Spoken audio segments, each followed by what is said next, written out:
my fellow YouTubers. Now I've been away from YouTube for about the last few weeks or so, and I'll be honest, my creative muse has been escaping me.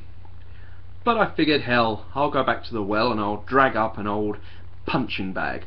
I did think of Atheist Spanker, but his last video was such a piece of wank about some biblical verse. I thought, what's the point? It's like punching a bag of cement. You can do it, but it's pointless. So I thought I'd go back to 530 Chad Elliott. Yeah, I know, I said I wasn't going to do anything else about him, but it's just like an annoying wasp bite, sting right there. You just can't shift it. So what I wanted to do was, because Chad ran away like a little bitch that he is, I figured that I'd do what I would have said if he'd have stayed and not run like the coward that he is.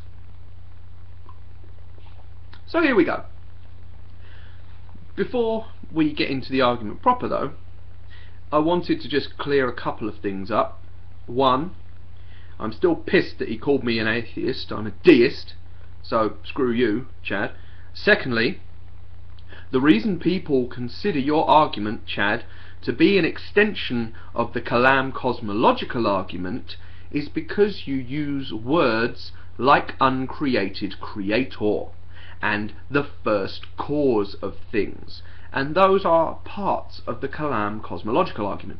I take the point that it is not the Kalam cosmological argument, but you incorporate elements of that within your argument. So I think people can be forgiven if they think it's the same thing. But on to what I wanted to say. Firstly, your definition of atheism can shift between videos. In the video where you state, do I know what an atheist is or isn't, you come up with about 7 million different dictionary definitions as to what an atheist is, and they all say the same thing: disbelief in God or gods. Now you then go and look at the official Elliott Argument video, and that video holds the same thing, and then you say, but atheists then believe other things. Straw man. You know, you're putting beliefs in people's heads that you don't agree with and that you don't hold. You're creating a specific atheist that you are then trying to demolish, and it suits your purpose to have that particular type of atheist in front of you. The first misnomer is that the Elliott argument creates a false dichotomy, that space and time are eternal, or something can come from pure nothingness and create entire universes. You posit that an atheist who does not accept an uncreated creator must have that space and time are eternal, or that something that can come from pure nothing and create entire universes, both of which you hold are illogical, irrational conclusions. Therefore, atheism is illogical and irrational. Much like saying Nelly is pink, Nelly isn't, and all elephants are called Nelly, therefore all elephants are pink. It's not the same kind of logic, because we know they're grey. We don't know how the universe started, Chad. And I don't know, and neither do you. But, getting away from that, if anyone can come up with a plausible alternative, that invalidates the Elliott argument right away, I think. You know, moving on to my next point of the ever-changing goalpost, and it seems perfectly from that previous point that several people have come up to you with alternatives of the STE and SCNP bollocks, whatever the friggin' acronym is, and you then go into Gestapo mode, interrogating them, asking them, well this, well that, da. Chad, you say yourself you debate in stages. If I were to come to you with an alternative, that should invalidate the Elliott argument, and then move on to stage 2, where you ask them about where their cause began, where this happened, where that happened.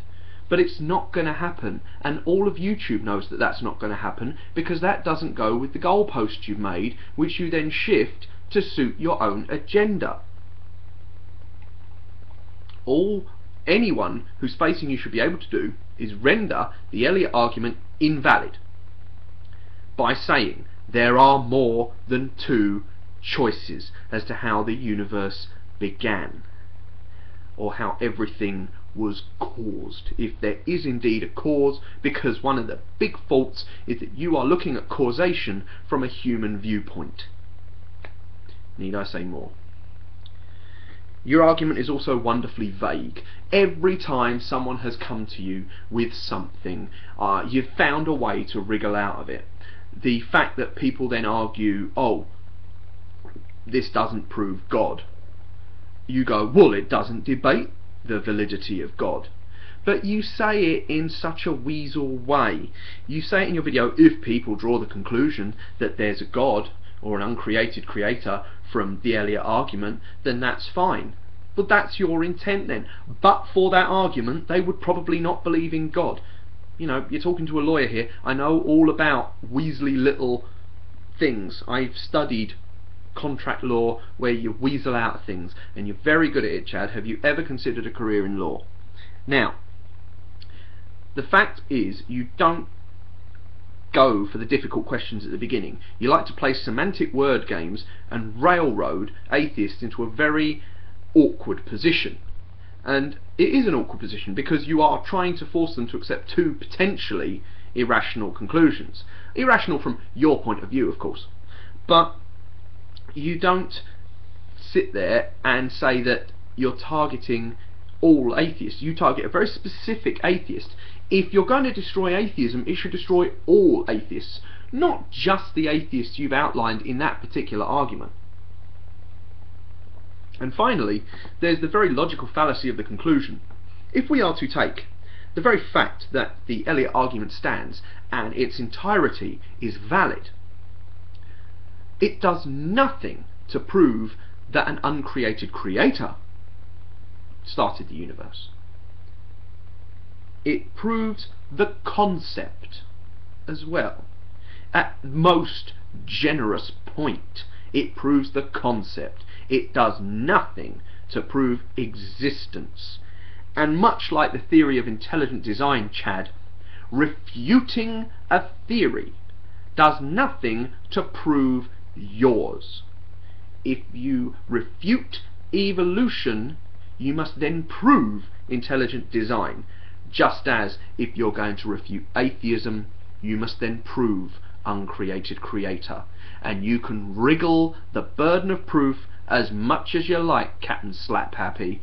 At the end of it all, no one will take you seriously while you hide behind your silly little word games, your ridiculous logic, and your ever moving goalposts. This is ElPresidenteTel. May logic and reason guide us.